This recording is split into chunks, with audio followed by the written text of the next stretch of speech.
Hi dear students, how are you all? I'm Amit Ajmani, your science faculty, and I welcome you all to Sri Jendra Rank Zone classes.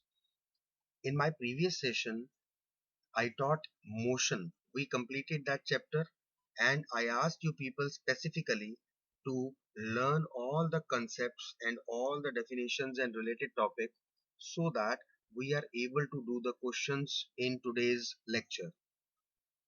Those who have studied and learned, they will be benefited a lot. And once I'll be discussing up the questions, please try to give answers in your heart and try to correlate whether your answer is correct or not. If it is correct, very good, very nice. But if it is incorrect, try to relate where exactly you went wrong. Try to relate what was the actual answer and try to memorize it. Keep your registers and pens with you so that if you want to note down something, you may do it side by side for later memory, for revising it again later. So I hope you all are ready for the question answer sessions of the chapter motion. Let us start up directly. Let us see the first question. Now in the first question, what the examiner is asking is, a body has an acceleration of minus 4 meter per second square. What will be the value of its retardation? Now this is a trick question. Why? Because we know that acceleration is actually used for positive acceleration and retardation in itself is a negative acceleration. So many a times the children get confused that, sir, is there any misprinting? Why this minus sign is written here? It is already retardation. But it is not. In such cases, we have to stick to the fundamentals. We are given acceleration to be minus 4 meter per second square, and we know that retardation is minus acceleration. So whatever the value of acceleration is given to us in the question, we will take it in minus, and minus minus becomes plus. So our correct answer among all these four options is plus 4 meter per second square, not the first option, not minus 4. Correct? I hope you understand why we have taken this answer. Okay. Now the next question is related to a graph. If you people remember correctly, in the sessions when I was teaching you, especially in the last class, I specially told that graphs are very important and there are so many questions which have come from the graphs in the past few years. We will be discussing a lot many questions, so you all need to do the graphs properly and thoroughly. Let us see the questions one by one. Talking about this question, if the time displacement graph or the displacement time graph, one or the same thing, of a particle is parallel to the time axis. Now this is not speed time graph, this is not distance time graph, this is a displacement time graph. On the y-axis we have displacement, on the x-axis we have time, and we are given that this graph line AB is parallel to the time axis. Then the velocity of the particle is, what will be the velocity? Let us see the options. Firstly infinity and then comes to 0. The velocity is constant throughout. It is equal to acceleration of the body, or the velocity is 0. Now whenever we have a displacement time graph and having a parallel line parallel to the time axis, that means that the velocity is constant. So B is our correct option. Got it? Next question, again based on graph. Velocity time graph shown below shows that the body has. This is velocity time graph, and this velocity time graph is actually going downward through a straight line. And because it is downward, we know that it is not acceleration. So the first option, uniform acceleration, is ruled out. It is retardation, but it is not a curve. The non-uniform retardation is in the form of a curve like this. If it would have been like this, it would have been non-uniform retardation, but it is a straight line. So in that case, this is also ruled out. Is it a uniform velocity? Of course not, because the velocity is decreasing. Third option is also cancelled out. We are left with fourth option. Two things are given in this particular option. Number one, the initial velocity of the body is OA. So we can see that here is the initial velocity from the body A. This is starting to go down. So OA is the initial velocity. Perfectly fine. And is moving with uniform retardation. So straight line going downwards always shows uniform retardation. This D is our correct option. Got it? Let us come to the next question. Suppose a boy is enjoying a ride on merry-go-round. This is merry-go-round basically. This is a ride on which a boy is enjoying, which is moving with a constant speed of 10 meter per second. It implies that the body is at rest, moving with no acceleration, in accelerated motion, moving with uniform velocity. Now, the first way is that we just take out, relate all the options, right? And we need to apply our concepts. If a body is going in a circular motion with a constant speed, so two things we have studied while we were doing this topic. I told you two things importantly. Number one, that it is a uniformly accelerated motion and the direction keeps on changing. Now, because the body is moving with constant speed, it is not at rest. Cancelled out. There is no acceleration. There is acceleration. Cancelled out. It is in accelerated motion. Perfectly yes. And it is moving with uniform velocity. No, because the speed is uniform, not the velocity. Reason, direction is changing. Every time the body is going round, its direction is changing. So the correct option is C, that the body is in accelerated motion. It is uniform acceleration. Fine. This question that we have done, you will encounter in many ways. We'll see later also such type of questions. Next, question number fifth. In figure as shown below, the velocity. Now, once again, it is a displacement time graph and the displacement is shown like this parabola. What does it show? That the velocity is zero throughout. The velocity is zero throughout. Okay. Next question. Now this is a numerical that we need to solve. A car traveling at 20 km per hour speeds up to 60 km per hour in 6 seconds. What will be its acceleration out of these four options? So we need to calculate. Now, if the car is initially traveling at 20 km per hour, that means it is the initial velocity of the car. And it speeds up to 60 km per hour. It is the final velocity of the car and it is doing it in 6 seconds. That means it is the time given to us. We need to find the acceleration and we already know the formula for acceleration, that is change in velocity per unit time.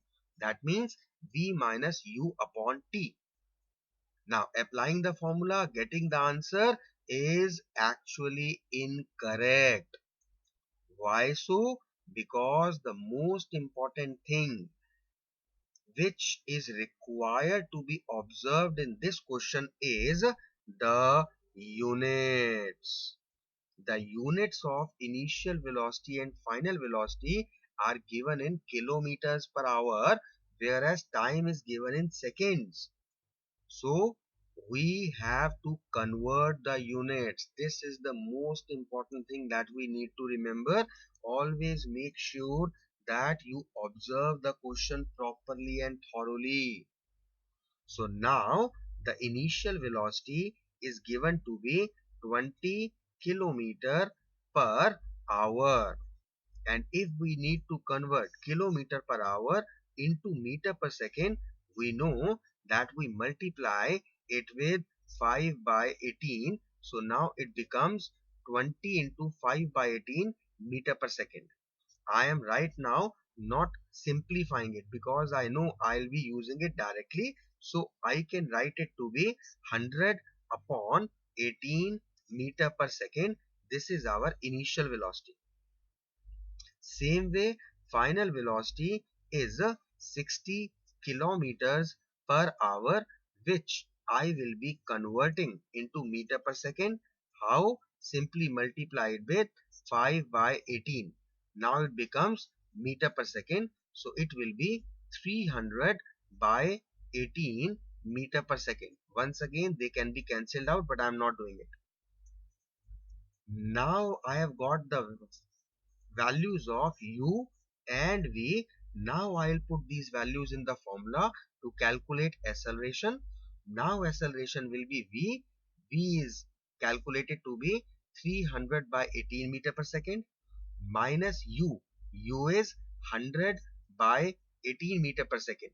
Because the denominators were same, that is why I didn't change them. Divided by time is given to be 6 seconds. So now I can simply take the LCM to be 18. So this will become 18, and above 300 minus 100 becomes 200. Divided by 6 means it will be here multiply by 6. Now I'll just calculate them. I'll solve them up, and that will be my answer, which will come out to be 1.85 meter per second square. So the important thing is once again taking care of the units. If you simply put the values 60 minus 20 by 6 without taking care of the units, simply that this is final velocity 60, this is initial velocity 20, time is 6, you will not get your answer at all. Got it? So you need to make sure that you are writing and observing. Then you are calculating and giving the answer. Fine. Let us come to the next question. Question number 7. The area under a speed time graph. Now, when we are making a speed time graph, this is a speed time graph. If any line is given to us, then the area under that particular line is basically what? This is distance. Correct? So, the area under a speed time graph represents a physical quantity. So, we have seen what is that physical quantity? It is the distance, which has the unit of. Now, what is the unit of distance? Simple, meters. Correct? So, it will be simple meters. It won't be meter square. It is the unit of area. It won't be meter per second. It is the unit of velocity or speed. It won't be meter per second square because it is the unit of acceleration. So side by side, you are revising your other concepts also by looking at the other options. Got it? Coming to the next question. If, question number 8, if the displacement of an object is proportional to the square of time, then the object is moving with.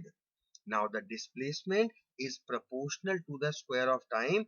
That means number 1, the body is accelerating, and because there is proportionality between them, then the acceleration will be uniform. So our correct answer will be uniform acceleration, option number B. Okay. Next question. A sprinter, an athlete who runs very fast, is running along the circumference of a big sports stadium with constant speed. Again, you are getting the question based on circular motion. Now, in this case, this is a big circular sports stadium and the sprinter is running along it. Which of the following do you think is changing in this case? Quite simple. The speed is constant, so the speed is not changing, right? What is changing? The direction is changing. Let us see all the options. Magnitude of acceleration being produced? No, it is uniform acceleration. Distance covered by the sprinter per second? No. Centripetal force acting on the sprinter? No. It is the direction in which the sprinter is running. So our correct option out of these four options is option number C. Correct? Next question. The speedometer of a car measures.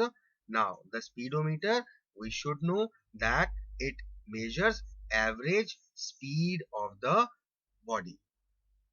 And there is another instrument called odometer. It measures the distance. The units, we must also remember the units. The speedometer measures the speed in kilometer per hour and the odometer measure the distances in kilometers. Right? Now, I'm just stopping here for a second and we have done 10 questions. You all must have been replying to these questions in your heart. Just a very honest, simple question. How many of you have got all the 10 correct? If somebody, let it be very honest, okay? If somebody among you has got all 10 correct, very good. I appreciate you are quite well prepared with the topic. Very nice. If anyone has got one or two wrong, that is also okay. Not much of an issue. But if it is more than three wrong, then it is a cause of rethinking. The first thing, you didn't prepare for today's class. If not, why? Because in the previous class, I specifically mentioned that we are completing the chapter and it is always normally that after completion of the chapter, we discuss the question answers because that is the main thing that we are here to do. So why you haven't prepared? And if you have prepared and still you are giving wrong answers, then you should rethink that there is some problem with the way you learn.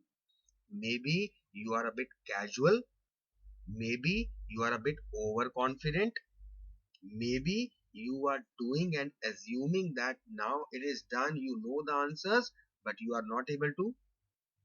And one another important reason is there. Maybe you actually have learnt everything, but when it comes to observation, when it comes to relating the question and relating the options, there you are lacking. And this is what we are here for. We are doing all this practice only in order to improve ourselves wherever we are lacking.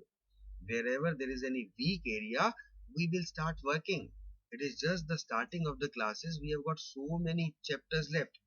So from now onwards, you need to realize that where you are actually lagging behind and start working so that by the time you continue further, you become better and better. Okay. And now make sure that for the next 10 questions, you just relate how many are correct and how many are wrong. After another 10 questions, we will discuss again with the same question that how many of you have got all 10 correct.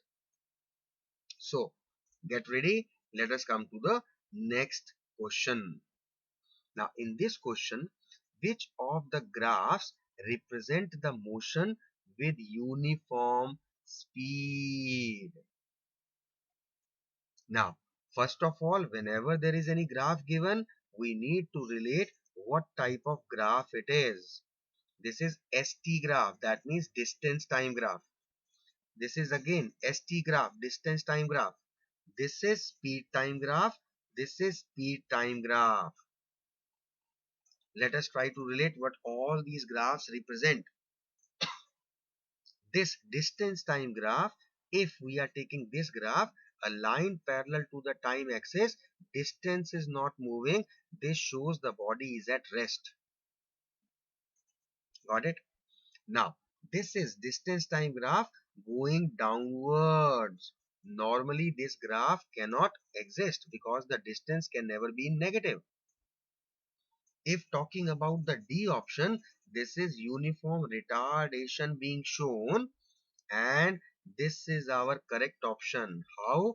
Try to relate the velocity. Let us give it a value 40. At time 0, the velocity was 40. At time, let us say 5 seconds, velocity still remain 40. At 10 seconds, velocity still remain 40. Again, the velocity is same.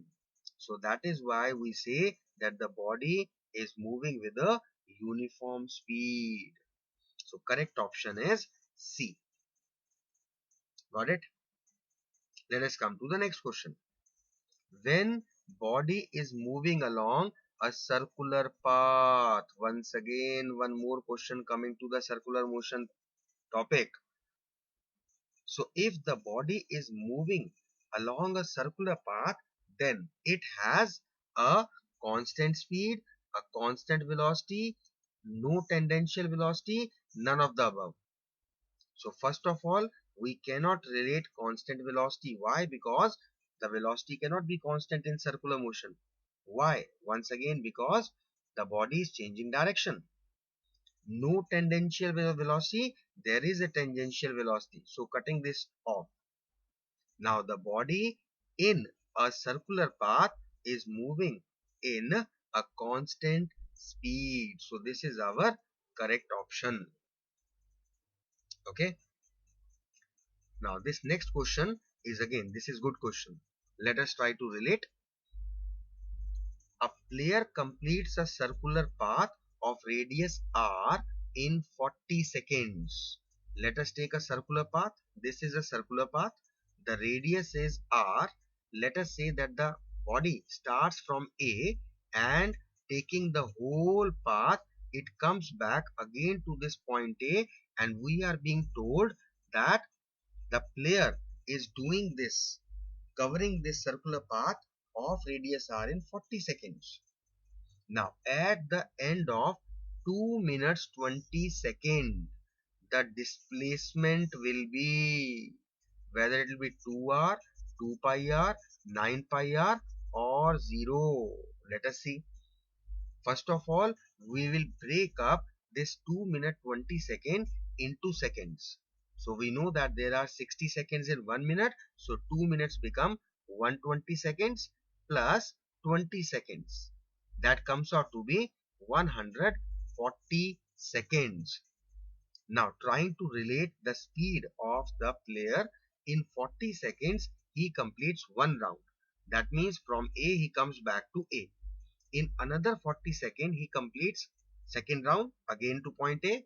In another 40 seconds, again to point A. We are left with these 20 seconds. So in these 20 seconds, the player will move and come back to this particular position B. So after 140 seconds, this player will be at position B. Now we know what displacement is. Displacement is the shortest distance between the initial and the final position. The initial position is A, the final position is B, and the shortest distance become this, which is the diameter of this circular path. And what exactly is diameter equal to? It is equal to 2r. So the displacement of the player will be 2r. Clear? Understood everyone? Perfect. Next, which of the following is a scalar quantity? Now once again, while I was teaching, I specially mentioned that we need to remember which are physical quantities are scalar and which physical quantities are vector. So among these, acceleration vector quantity, velocity vector quantity, force vector quantity, all cancelling out, we are left with energy. That is a scalar quantity. That means energy has only magnitude. It is not having any kind of direction. Clear to all? Next question, 15th. Now in this question, just try to relate the graph. Four cars A, B, C and D are moving on leveled straight road. So these are four cars given to us. Their distance time graphs are shown in the given figure. So let us try to observe the graph. Distance time graph is there. This axis y is distance, right? So C is covering this much distance and it is covering distance in this much time. Talking about D, D is covering this much distance. This is the distance of C, this is of D, and it is taking more time. A is covering yet lesser distance in almost equal time as that of D, and B is covering the least distance in the maximum time. So from this graph, we can relate that C is covering maximum distance in minimum possible time. So that is why C is traveling fastest and B is traveling slowest. Now let us see what exactly the question is being asked. Which of the following is the correct statement regarding the motion of these cases? First is car A is faster than D. This is A and this is D. No, D is faster. Car B is the slowest. B is, yes, it is the slowest. Right? This is our correct option. Let us see if some more options. Something else is given. D is faster than C. Comparing D and C. No, C is faster. And car C is the slowest. No, it is other way around. Car C is the fastest. So our correct option is B option, that car B is the slowest. Clear to all? Coming to the next question. Again a graph question. You can see, and again you can have a look down also. There is another graph question waiting for us. Let us see question number 16 first. In a speed time graph for a moving object shown here, the part which indicates uniform deceleration. What is deceleration? It is retardation, right? And retardation uniform, that should mean that the line should go downwards. And in this graph, the line going downward is this part RS. So out of these ST, OR, RS and PQ, RS is our correct option. Let us try to brush up our concepts looking at the other option. What is the type of motion from P to Q? From P to Q, it is constant velocity. From Q to R, the body is accelerating uniformly. From R to S, it is retardation, uniform retardation.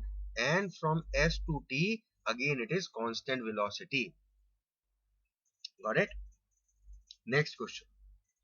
Velocity time graph as shown below shows that the body has. Now this is a velocity time graph, and if this is a parallel line parallel to the time axis, this means uniform speed or uniform velocity. This is the first interference that we can draw. Second thing, when the body is moving with uniform velocity, the acceleration becomes zero. So out of these two things, we should find our answer. Let us see what are the options given to us. Uniform acceleration, no, because uniform acceleration graph goes like this, straight line above. Uniform retardation, again no, because retardation graph goes line like this. Uniform velocity, yes, this is uniform velocity. So should I mark it correct? No. Why? What is the problem, sir? You yourself wrote uniform velocity. So now what is the issue with it? Why you are not actually convinced? Because unless until we read the whole line, we should not be in a hurry to mark our answer. Let us see. This is the perfect example of students making mistakes just because of not reading the full question. Uniform velocity throughout its motion. Yes, right from the beginning, from point A, it is showing uniform velocity till point B. The first statement is correct, but it has zero initial velocity. No, because 0 would have been from this point A. It is starting from A point. That means it already has OA velocity. It is already having some initial velocity. So this part of this answer is incorrect, because of which now I will be choosing none of the above.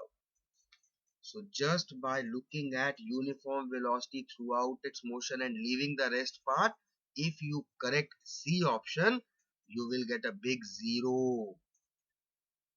So always make sure that you are reading all the options properly, especially those options where you have got none of the above or all of the above, because at times these two options are our correct answers provided we observe and we relate. Got it? So now onwards, make sure you don't jump up to conclusions before reading the full answers. Do not try doing the questions unless until you have just read the full question and all the given options. Okay. Next question. A cyclist moves from a certain point X. This is the point X shown to us in the graph, and goes round a circle of radius R and reaches Y exactly at the other side of the point X. So this is the point Y. The displacement of the cyclist would be very simple question. We have already done above. We know that the displacement is the shortest distance between the initial and the final point, which in this question are x and y. The radius is given to be r. We can see the shortest distance to be diameter, which is equal to 2r. So this 2r is our correct answer. Okay. I hope you are all able to relate the questions, especially those students who have learnt the chapter. They will be having fun at the moment because most of the answers you are already aware of. Next question. A body whose speed is constant. Now this is a very good question. A logical question. A body whose speed is constant has a constant velocity. No. Why we struck off this option? Because if the body is moving with a constant speed in circular motion, in that case, the speed is constant, but the velocity is not, as the direction is changing throughout. Second option, it must be accelerating. Must word is used here. That is why it is a wrong option. Why? Because if it is in circular motion, okay, it is accelerating. But if it is a linear motion, straight line motion, and the body is moving with a constant speed, there will be no acceleration at all. Okay.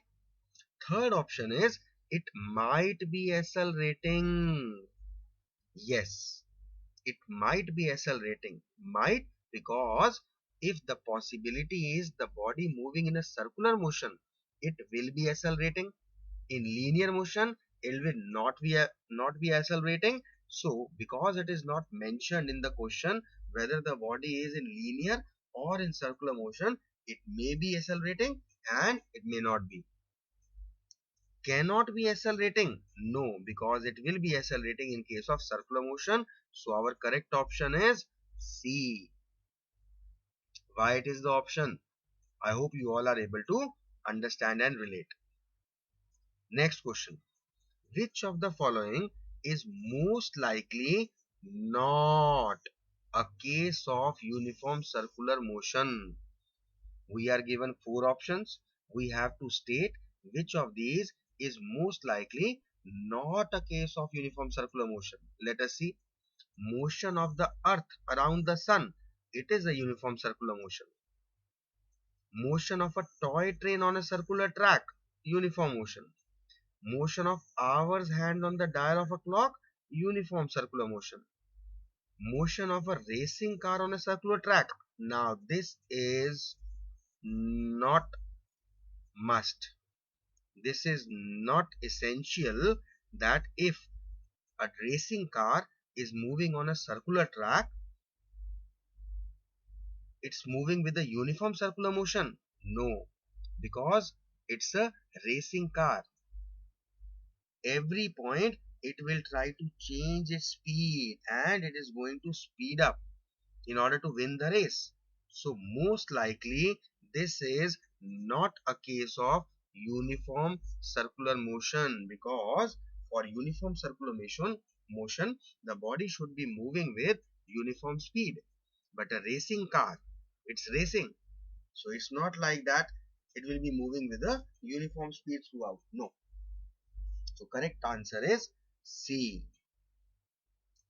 This is our 20th question, and once again we are back with the same question. Now from question number 11 to 20, how many of you have given all the answers correct, or how many of you knew the correct answers before I told you the answer?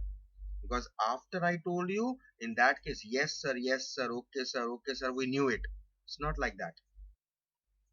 Once again, if any one of you has got all these 10 questions from 11 to 20 all correct, very good. One or two wrong, it's okay. You need to relate where you went wrong, try to remember it. But more than three wrong, go back to the basics. Learn. You are not prepared and you are not ready. Even though you have learned from your side, but still, from the examiner's perspective, you are still not 100%. Okay. Next question. A body is moving as shown in the graph given below. This is a displacement time graph. And if it is a displacement time graph showing a straight line is uniform velocity, and it is going down, that means it is moving backward with uniform velocity. Okay. Next question. A driver is driving his car along a road. The driver makes sure that the speedometer reads exactly 40 km per hour. So the car is moving, it is at point A as we have been shown in the figure, right? What happens to the speed of the car when it travels from A to B? Now the car is moving and going from point A to point B. What will be the change in the speed? Nothing. The speed remains constant. It first increases, then decreases. No. First decreases, then increases. No. Nothing can be decided. Why? We can decide it. The speed is constant. Why? Because it has been specified that the driver has made sure the speedometer reads exactly 40 km per hour. And this speedometer, it checks, it measures the speed. So every time, because the driver has made sure of it, every time if the speedometer is showing exactly 40 km per hour, that simply means that he has maintained a constant speed of the car. So the speed remains constant. Quite simple. Okay.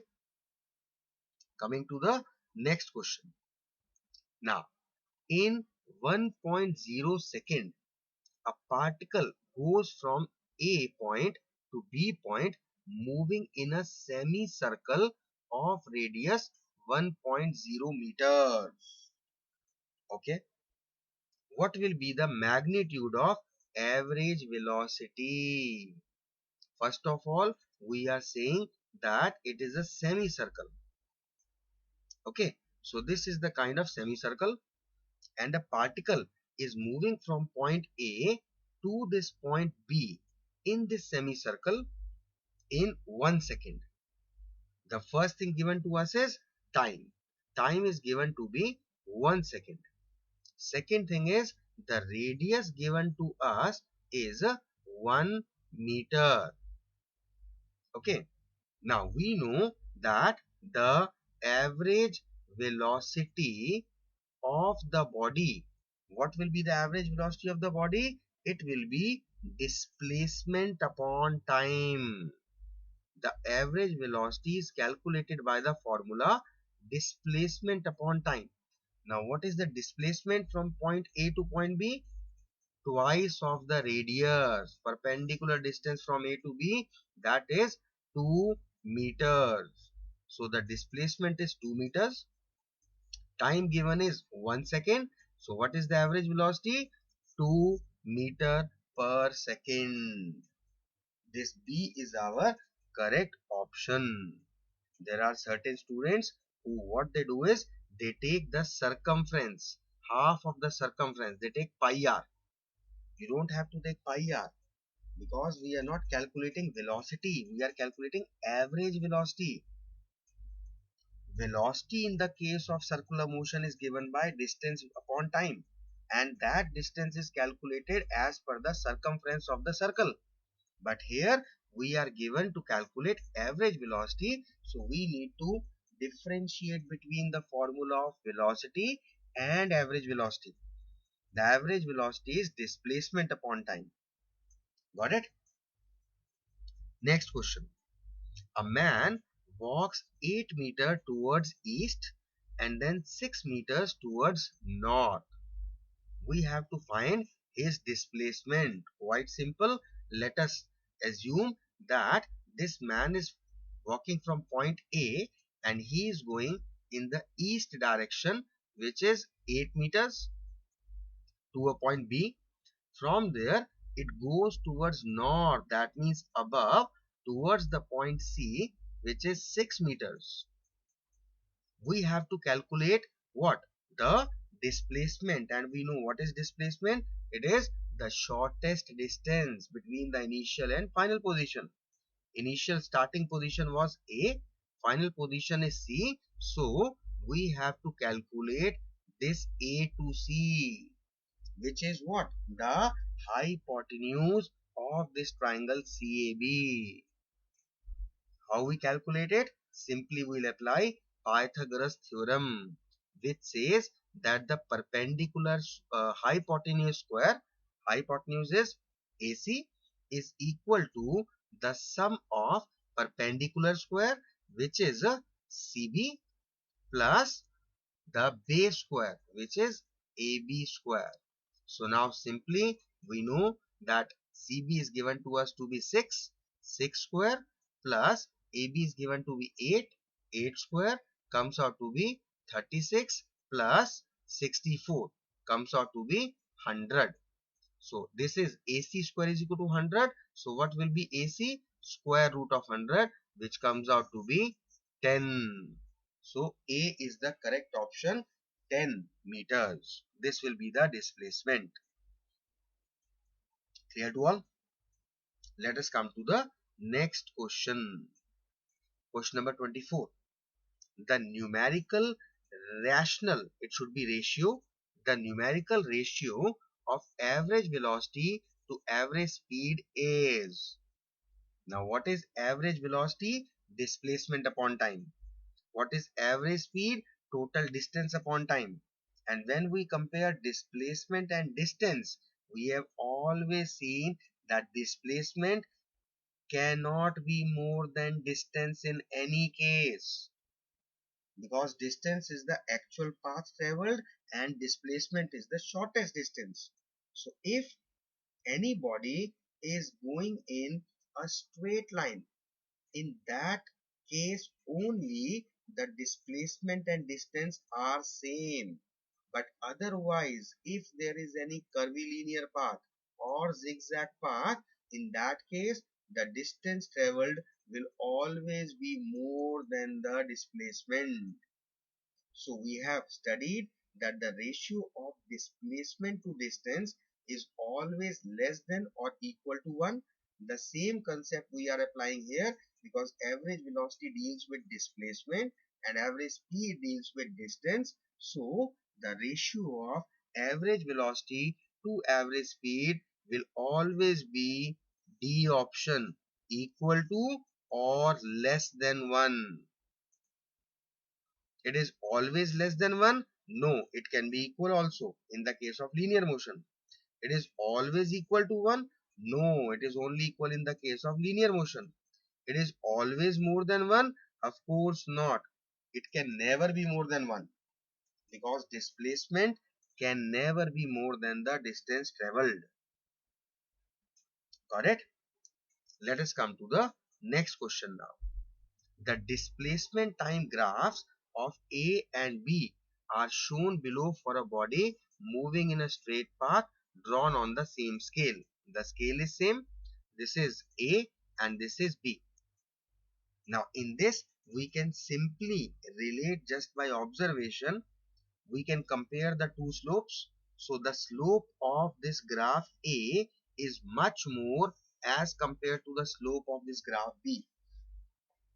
And this is what we are given the options. Slope of line A with time axis is greater than the slope of line B. Of course, yes. Let us see the other options. Slope of line B is greater? No. Slope of line A is equal? No. We can see the slopes are not equal. Nothing can be said about the slopes? No, sir. We will say something. Why we are going to remain silent? We will say because we know that A is the correct option. Okay, guys. So coping up well till now, trying to relate, trying to understand what are the various types of questions coming from this particular chapter motion.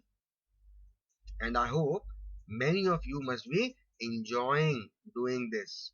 I know some of you may be feeling bored also, but this is what happens when we are taking a batch.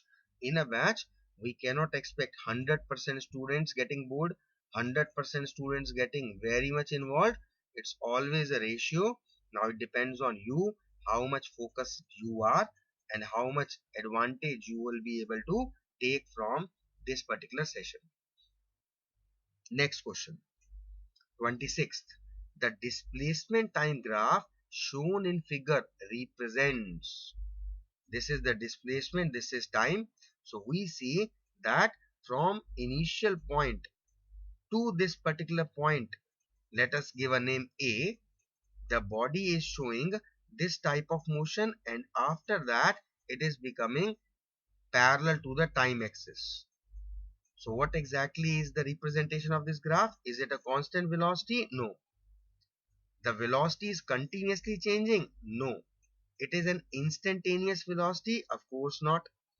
This is the body traveling with constant speed up to time t1, and then it is stopping, because after t1, that is from point A, now it becomes parallel to the time axis. Make sure that you relate it is a displacement time graph, not a distance time graph. Okay. Next question. Now this is again a good question.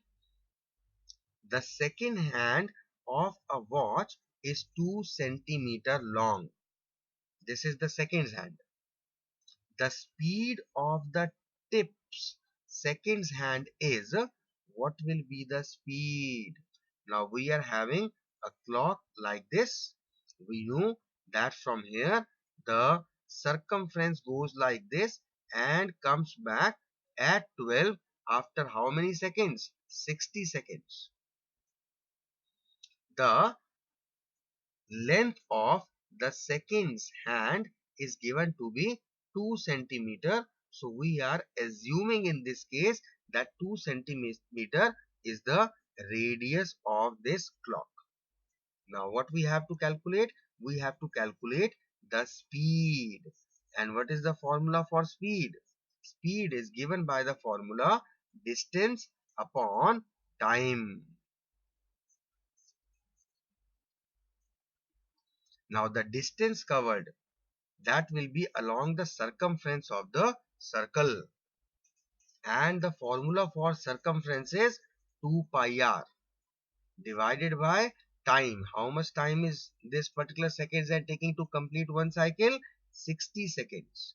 So just putting the value, we will get 2 into, we know the value of pi is 3.14, into the radius is given to be 2 centimeters divided by 60. Calculate, cancelling it out, 2, 30, again 2, 15. So it is 3.14 divided by 15, and upon calculating this, we will get our answer to be 0.21 centimeters per second. This is the speed of the tips seconds hand. Tip of the seconds hand. Got it? Let us come to the next question.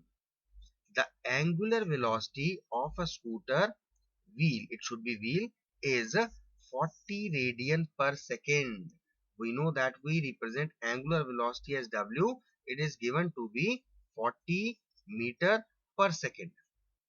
If the diameter of the scooter wheel is 80 centimeter, now the diameter is 80 centimeter, that means the radius will be half of it, that is 40 centimeter.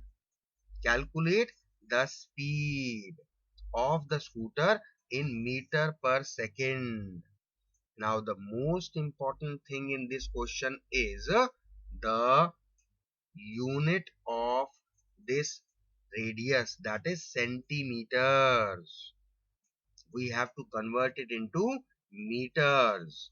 Then we know that the speed is given as radius into angular velocity. Radius is given to be 40 centimeter. Converting it into meter by dividing it by 100, multiply by 40 radian by second. Zero zeros are cancelled out, so we are left with our answer 16. This will be 16. Nothing is specified because the unit is specified above in meter per second. It is meter per second. That is why we need to convert it into meter. The diameter was given in centimeters. We need to calculate it in meters. Units play a very, very, very vital role. Clear to all? Let's come to the next question. Which of the following is one dimensional? Landing of the aircraft, or the earth revolving around the sun, or the motion of wheels, or the train running on a straight track? Straight track, train.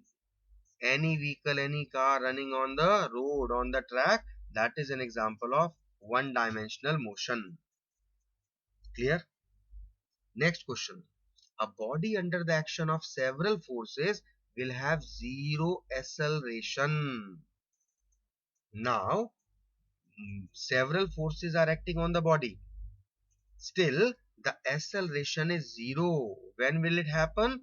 When all the forces acting on it are equal and opposite. Let us see the option. When the body is very light, ha ha ha, what a joke. When the body is very heavy, of course not. Doesn't make any kind of relevance with the heaviness or the lightness of the body. Nothing. When the body is a point body, no. When the vector sum of all the forces acting on it is zero, of course yes. It is a balanced force which is acting on it. Several forces balancing out each other. That is why there will be zero acceleration. The body, whatever state of, whether it is state of rest or it is state of motion, whatever state it is in, it will remain in that state. Zero acceleration. Why? Because whatever forces are being applicable on it, they are cancelling out each other. Clear to all? Next question please. The correct statement from the following is: Now we need to read all the statements. A body having zero velocity will not necessarily have zero acceleration. Just try to focus what is being said. Try to make yourself understand. A body is having zero velocity. Velocity can be zero. Why? When the displacement is zero. Right? Now, this body will not necessarily have zero acceleration. This is correct statement. Take an example. If a body is moving in a circular path covering one complete cycle, moving from point A coming back to A. Now in circular motion, we have seen that it is accelerated motion. But still, the average velocity will be zero. So this is the correct statement. A body having zero velocity will necessarily have zero acceleration. It's not necessary. Next, a body having uniform speed can have only uniform acceleration. Altogether wrong. Because whenever the body is in a uniform speed, obviously the acceleration will be zero. Next, a body having non-uniform velocity will have zero acceleration. No, not necessary. So A is our perfect option and the answer of this particular question. Now, match the following columns. There are certain things A, B, C, D given to us. We have to match it with 1, 2, 3, 4. Now please try to relate. We have been given the one dimensional, three dimensional, two dimensional, these type of motions. Let us come to the question once again. Just a second. Okay. And uniform circular motion.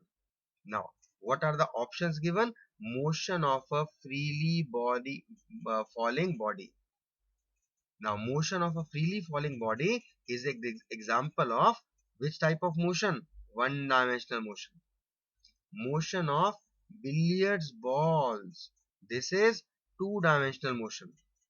Motion of flying insect. If we are talking about flying insect, it is a three-dimensional motion, and artificial satellites moving along the earth is uniform circular motion. So the first is our one-dimensional motion. It goes with A. The second, motion of a billiards ball, it is two-dimensional motion. It goes with C. The motion of flying insect is three-dimensional. It goes with B. And artificial satellite is an example of uniform circular motion, goes with D. So let us try to relate. A is associated with 1. A is associated with 1. This is our correct option. Let us check also other things. C is coming with 2. C is coming with 2 in the same option we are checking. B is associated with 3. So B is with 3 and D is with 4. D is with 4. Confirmed. We need to recheck it again also. Correct? So this is how we categorize the motion in one dimensional, two dimensional, three dimensional and uniform circular motion. Next question. Now these are based on assertion and reasoning. We are given an assertion and we are given a reason. We have to relate whether both of them are correct. Whether one is correct, the another is wrong. We'll try to see.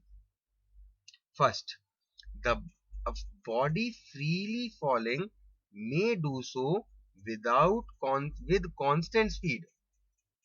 We must remember that a free falling body is falling under the action of gravity and it is always an accelerated motion.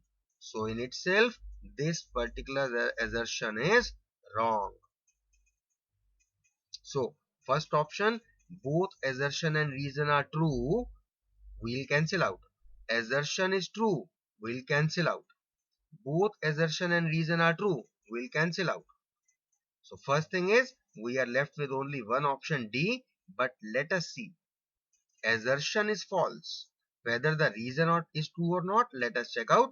The body which is freely falling, when acceleration of a body is equal to the acceleration due to gravity. Of course, yes. Correct. Of course, yes. This is what I told you, that under the gravity, a body always uniformly accelerates. Next question, and it is the last question.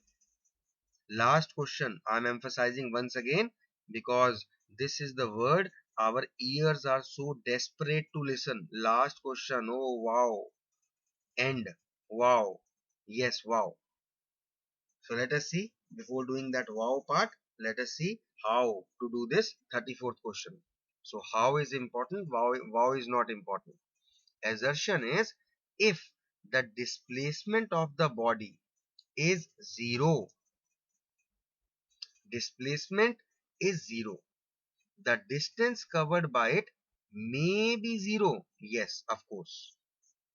If the body is stationary, distance covered is zero, displacement is also zero, right?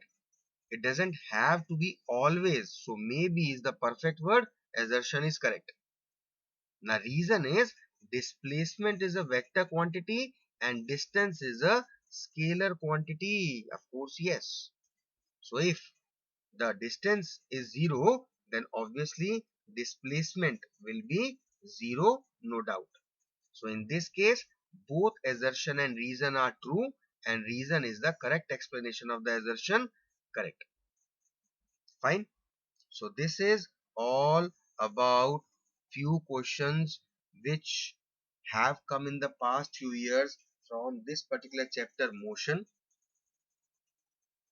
Lot many categories of students right now. First category is those who were well prepared and they were able to understand, they were able to relate, they were able to answer all the questions, maybe because of non-observation, because of a bit casual attitude, because of a bit giving the answers in a hurry. Few of your answers were wrong, but most important thing is you are satisfied with your preparation level. This is the first category of students we find in any group. Second type of students, sir, few topics we are good at, but few topics we need to do again. Maybe you are weak in graphs, maybe you are weak in displacement questions, maybe you are weak in circular motion questions, etc. etc. Third type of students, sir, actually I didn't prepare, otherwise I would have done all. So why you have not prepared? No reason for it. Okay, this time you were not prepared, get prepared next time. Okay, then we will see, we will relate what is your level and how deep you are. Fourth type of students are my concern, really concern, because fourth type of students are those who have learned, who have tried learning the answers, who have devoted time, but still they were not able to relate the questions, they were not able to give the answers. That is now a concern, that why exactly that happened. So those students specially, they have to introspect, they have to do their internal assessment where you went wrong, and you need to work out, guys, how to improve. Okay, from next class onwards, make sure of two things. Number one, after doing the brush up of all the topics in a particular chapter, after discussing about the main points of the chapter, we will of course be discussing about the question answers. The chapters you have already done. Okay, so that is not much of a concern. Okay, there are certain concepts which I'll be making sure that you, if they were weak, you get to know that, but almost everything you must have done before. So our main focusing is on these question answers. This is what we need to work at. So whenever a chapter gets completed, you must relate it yourself, and you must know that in the next class we'll be discussing the question answers. So do not come blank, do not come half prepared, do not come unprepared. If you want to make the maximum out of this class, if you take, if you want to take the maximum advantage, You need to work hard. Okay. So with this, I'm ending up this class. I'm sure you must have got to know a lot many new things, and now you'll be able to relate all the types of questions, especially all these which we have discussed from this particular chapter. We'll meet soon with the next topic. Till then, take care of yourself, study hard, and have a great time. Thank you so much for being with me. We'll meet soon with the next class, next topic. Good day, everyone.